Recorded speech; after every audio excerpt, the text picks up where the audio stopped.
Most institutional failures are explained as accidents, a breakdown, a miscalculation, a handful of bad actors.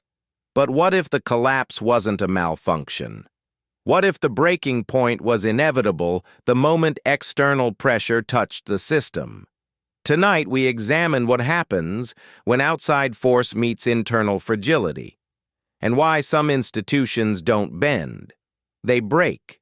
Every institution believes it is stable until something from outside touches it. A market shift, a regulatory change, a technological leap, a geopolitical shock, a cultural swing. The system rarely collapses immediately. First, it resists, it absorbs, it denies. It insists that the disruption is temporary, manageable, containable. Then, it fractures. External pressure rarely destroys strong institutions. It exposes weak ones. But the weakness was already there, embedded, layered, normalized. From the outside, collapse looks sudden. Inside, it feels confusing. Leaders search for the moment things went wrong. Analysts blame the catalyst. Commentators describe the pressure as unprecedented. But external pressure does not create structural failure. It reveals structural failure. Healthy systems bend under stress. They redistribute load. They cut friction. They escalate decisions. They preserve core function even as conditions deteriorate. Fragile systems do the opposite. They protect hierarchy. They defend procedure. They delay action. They prioritize reputation over correction. Under pressure, their first instinct is containment, not adaptation, and that instinct accelerates breakdown. The most dangerous assumption any institution can make is this: we function well under normal conditions. Normal conditions are irrelevant. Systems are not tested by calm. They are tested by deviation. External pressure is not the anomaly. It is the evaluation. When pressure increases, every hidden inefficiency becomes visible. Communication delays widen. Approval bottlenecks choke response. Internal rivalries harden. Data gaps compound. And the institution experiences something it hates: urgency. Urgency exposes design. If the system was built around flexibility, it accelerates. If it were built around control, it stalls. External pressure does not ask permission. It does not wait for consensus. It does not align with reporting cycles. It forces decisions. And systems optimized for stability struggle when speed becomes the priority. This is not incompetence. It is architecture. Institutions that survive external shocks are not necessarily smarter. They are structurally prepared. Those that fail were already brittle. The pressure simply made it undeniable. External pressure follows patterns. It arrives faster than expected. It evolves faster than planning cycles. It escalates faster than approval chains. And most institutions respond in stages. First, minimization. Leaders frame the pressure as temporary. Reports soften. Messaging emphasizes continuity. The goal is to prevent panic, preserve confidence, and buy time. Second, procedural reinforcement. Instead of accelerating, the system adds layers, more meetings, more sign-offs, more oversight, more documentation. The logic is defensive. Avoid mistakes that create headlines. But defensive layering slows response time. Third, fragmentation. Departments interpret the pressure differently. Risk teams focus on compliance. Operations focus on continuity. Communications focus on optics. Strategy focuses on narrative. Legal focuses on liability. Finance focuses on exposure. Alignment weakens. And when alignment weakens, the system begins to contradict itself. One unit signals urgency while another signals calm. One team acts while another delays. One leader promises action while another insists on procedure. Externally, it looks like confusion. Internally, it feels like competing realities. Fourth, overload. The institution begins to operate beyond its processing capacity. Decisions queue, approvals stall, talent burns out, informal shortcuts appear, workarounds multiply. The system becomes dependent on heroics. This is the breaking phase. The external pressure itself may not be catastrophic, but the institution's inability to coordinate under stress magnifies impact. This is why two organizations can face identical shocks and produce opposite outcomes.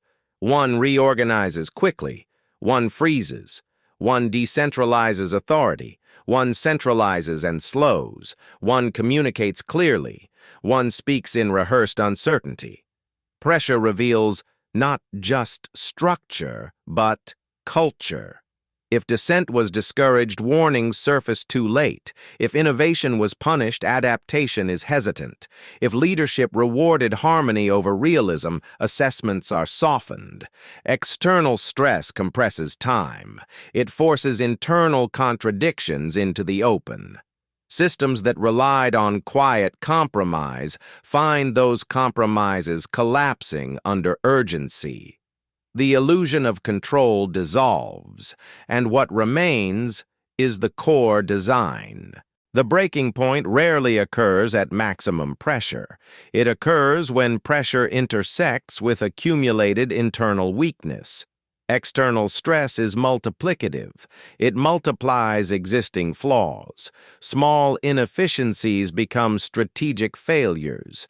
Minor communication gaps become coordination crises. Marginal underperformance becomes systemic collapse. This is why institutions often misdiagnose failure. They blame the external shock because it is visible, but the shock only amplified what already existed. Pressure interacts with incentives. If promotion depended on avoiding controversy, leaders will hesitate under stress. If reporting structures punished negative information, escalation will lag. If budgets were allocated for politics instead of function, resilience will be uneven. External pressure does not negotiate with internal politics.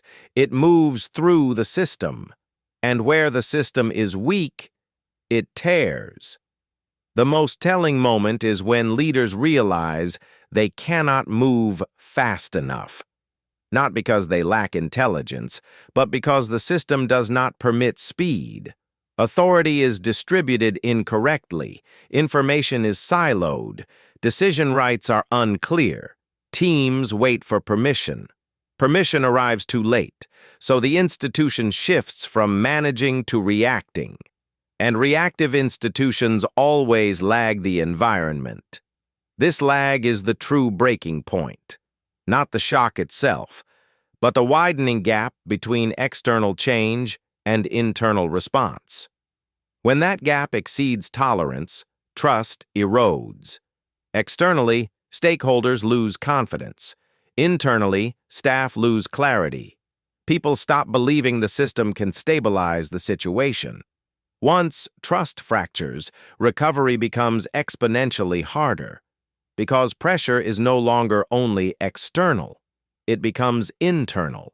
Morale collapses, blame rises, communication becomes political, risk becomes personal, and decisions become slower at the exact moment they must become faster.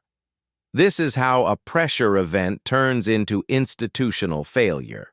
Not through one dramatic mistake, through compounding delay. There is only one reliable defense against external pressure: internal stress testing. Healthy institutions simulate disruption. They decentralize authority during calm periods. They challenge assumptions. They reward internal criticism. They measure performance beyond comfort. They assume pressure is inevitable. Unhealthy institutions assume stability is permanent. They interpret calm as validation. They treat shock as anomaly. They prioritize continuity over correction. When pressure arrives, they are surprised. And surprise is fatal at scale. The goal is not to eliminate external stress. That is impossible. The goal is to design systems that expect it. That means shorter decision chains, clear authority boundaries, transparent data flow, cultural tolerance for dissent, metrics tied to outcomes, not optics. Most importantly, it means understanding that stability is not proof of strength. It is simply the absence of visible stress. Strength is measured under load. External pressure will always return, in new forms, from new directions. The only variable is preparedness. Institutions do not break because the world changes. They break because they did not change before. The world forced them to. Pressure is not the enemy. Complacency is.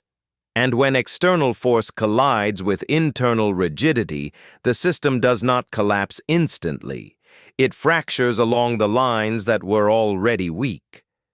The shock is remembered. The decay is forgotten. Until the next pressure arrives. This was Shadow Archives.